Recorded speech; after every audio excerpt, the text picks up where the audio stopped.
Good morning. Morning. Welcome. And I'm happy to be here to speak to you about that very interesting subject. And thank you for the music and the meditation. It's all works so well together to that title, From the Inner Being, Integrity. And I thought about that for a long time. And integrity can be looked upon from several different angles. And the first time I heard that word was many years ago when I owned a little Geo tracker. And I loved that thing because it was so cute and it was so small and it fitted almost twice in my driveway. And it had a hard top. And I took it off in the summertime and I drove it like a little Jeep and I just loved it, right?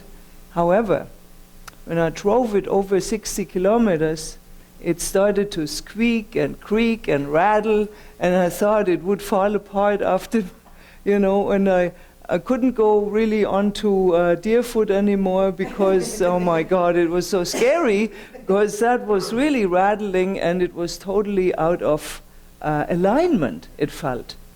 So I heard that this type of car does not have a very good integrity. Oh, okay. But that's not what we want to talk about here.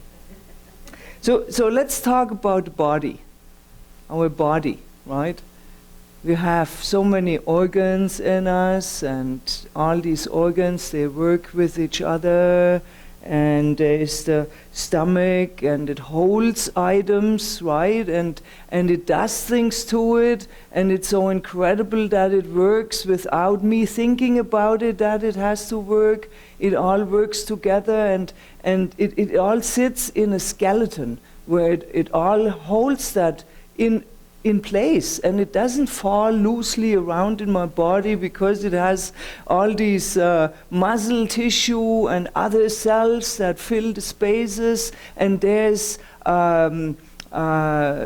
veins, like little tubes that have an amazing way of holding that life juice, what's called blood, in it without it leaking it all over the place. It's amazing, don't you think?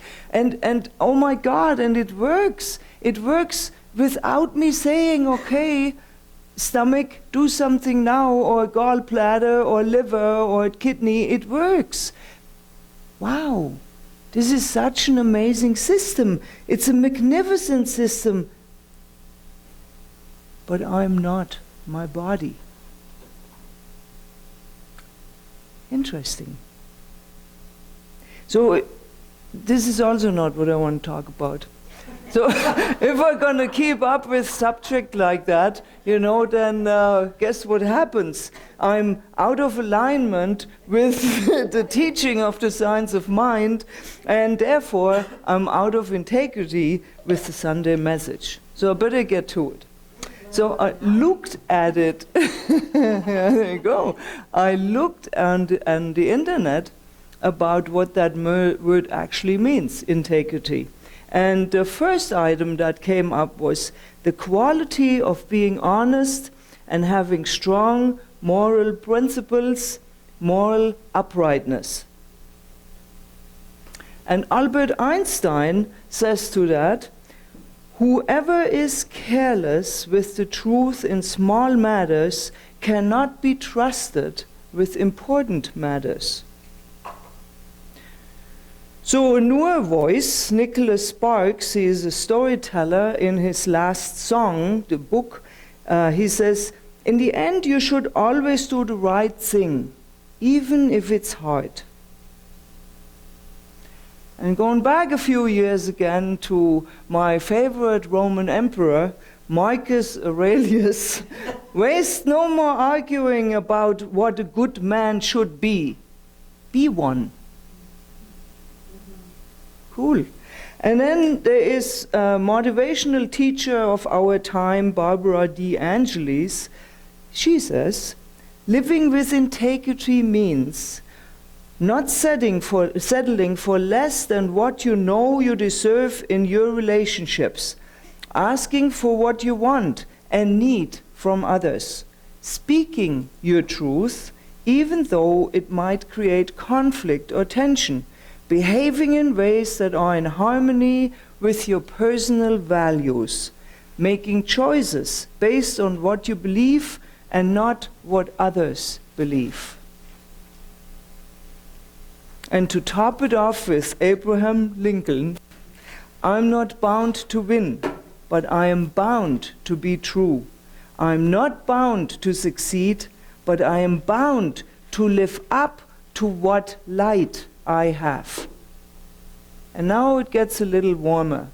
So let's speak about the sun. The sun, as we know, is our biggest star in the solar system. As a matter of fact, it takes 99.8% of the entire solar system. It has 1.4 million of kilometers in its diameter. Its temperature is above 1500 degrees Celsius. And its light always shines, even if we are turned away from it, for instance, at night. So are the layers, but the layers of clouds that cover it up keeps the sun away from Earth. However, the sun is always there. It has not changed in the last 4 billion years, and it is said that it will not change in the next 4 billion years. Now that I call integrity.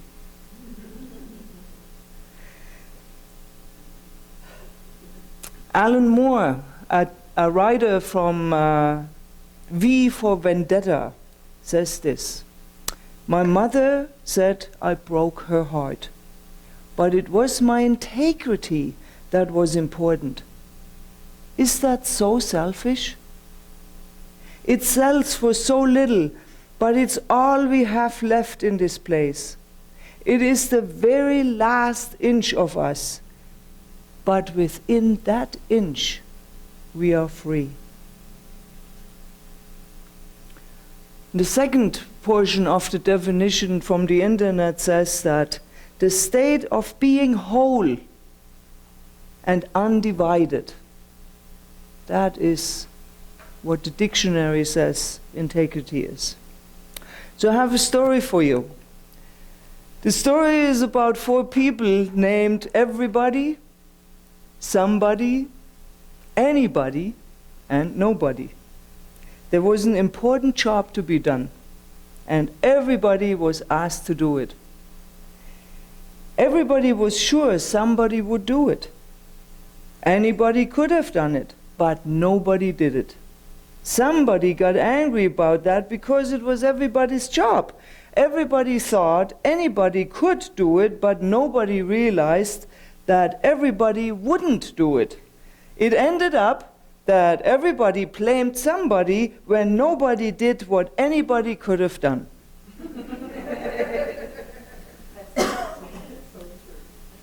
Not necessarily 4 people, but perhaps 4 systems in one person. I can live that. I've lived it before. I will probably live it again. But we live in integrity when we are living from the center of our being. That point within, which we will come to know as our authentic self. There's the connection. Now we're getting closer. It reminds me of my attributes of my birthright. And we all have them.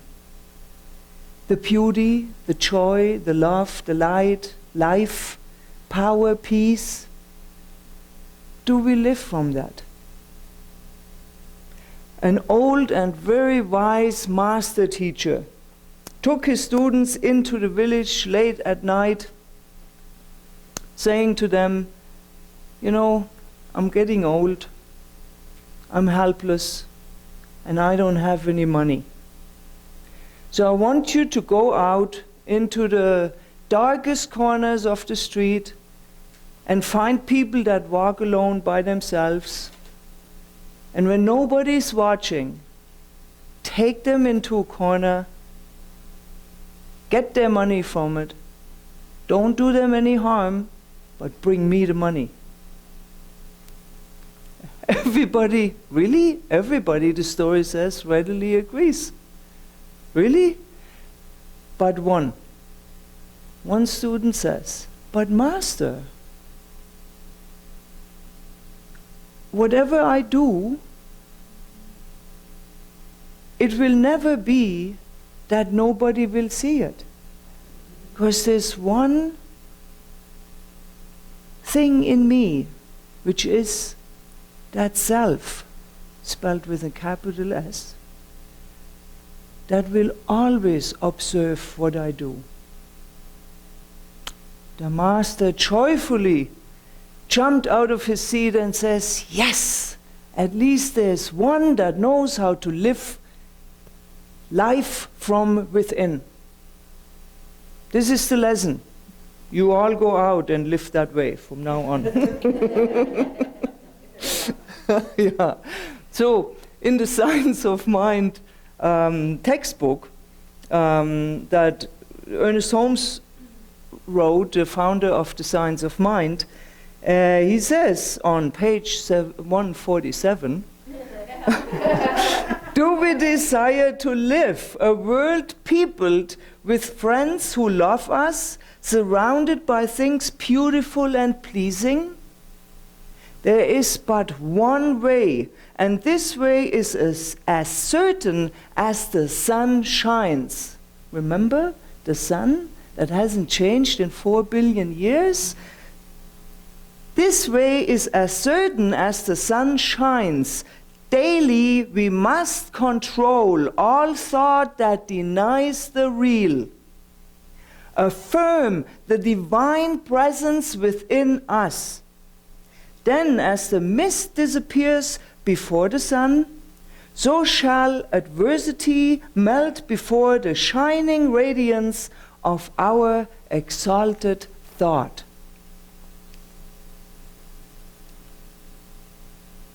What is the real for us? How often and how long shall we affirm the divine presence? Daily, he says. Well, I take it, sometimes it needs to be, for me personally, daily more often, right? In one day. Depends on what happens in my life. It also has been said that the conscious mind is only 5% of who we are. The remainder of the 95% is a set of subconscious programmed states in which the body has become the mind. Because of the memory, the body, in the body, I'm repeating my emotional behavior.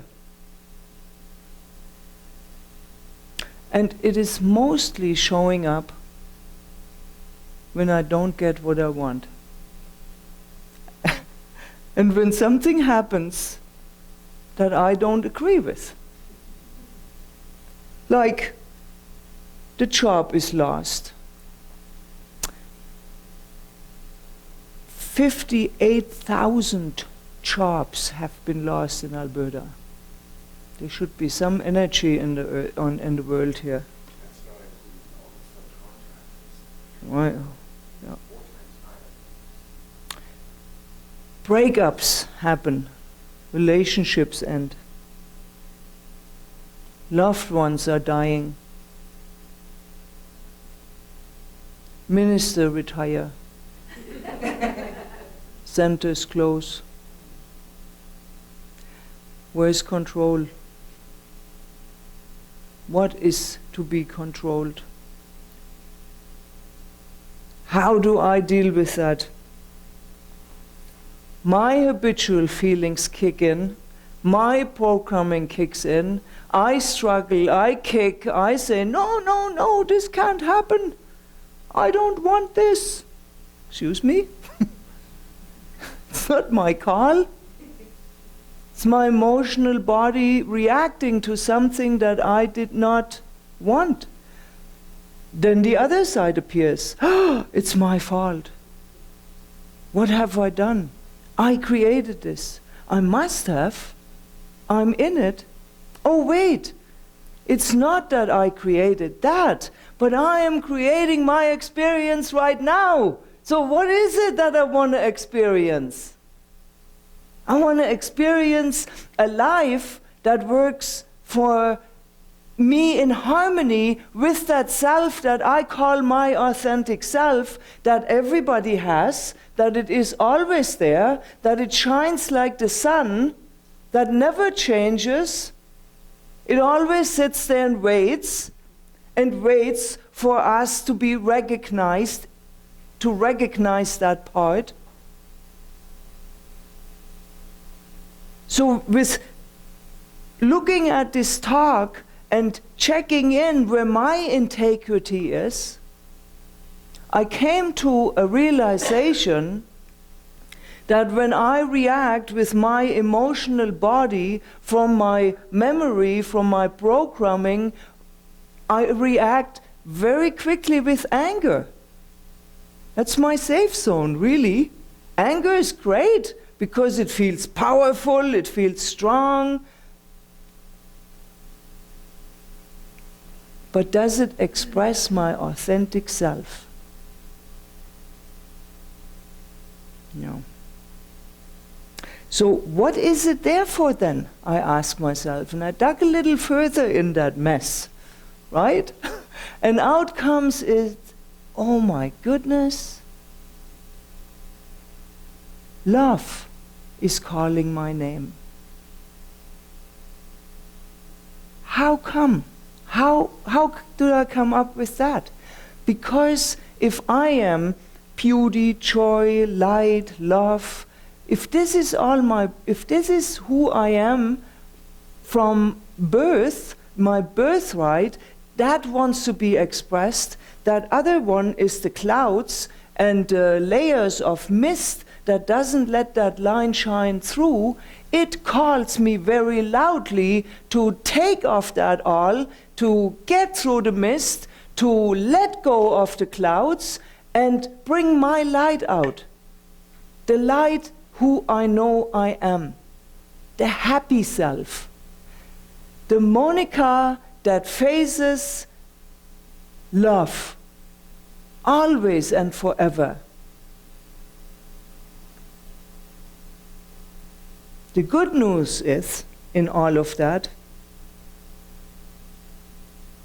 that the authentic self is incapable of violating itself. It knows only integrity, nothing but. Even when if no one is watching, it knows integrity. My feelings, my programming, my reactions are the clouds in front of the sun. Right? Just like the sun, the authentic self is always there and does not change. It's ready for us to open to it. It's ready and ask us to say, accept me, and let it have it my way. So we can live that life that we are meant to live. Ralph Waldo Emerson says in Self-Reliance, nothing is at last sacred but the integrity of our own mind. There we go. There we go. And here's a quote also from Ralph Waldo Emerson that I just about took out, but then I thought, no, I'll leave it in because it gives food for thought. It is easy to live for others. Everybody does. I call on you to live for yourself. And when I hear that, I say, live for yourself, for your integrity with the birthright, with the love, the light, the peace, the power, the beauty, that which is within. And it is given freely, just like a hug. So, our truth then is this: I am a child of the Most High, born to be fully expressed in every way, and I am willing to receive my full measure of good. I stand tall and ready, opening my hands, stretching them out to receive that good that is already mine. And I claim this. I claim this by opening and knowing the truth that I am that this is the underlying source in my life. And I know this for myself as I know that for you, as there's only one. And I claim this and accept it, and so it is. Thank you.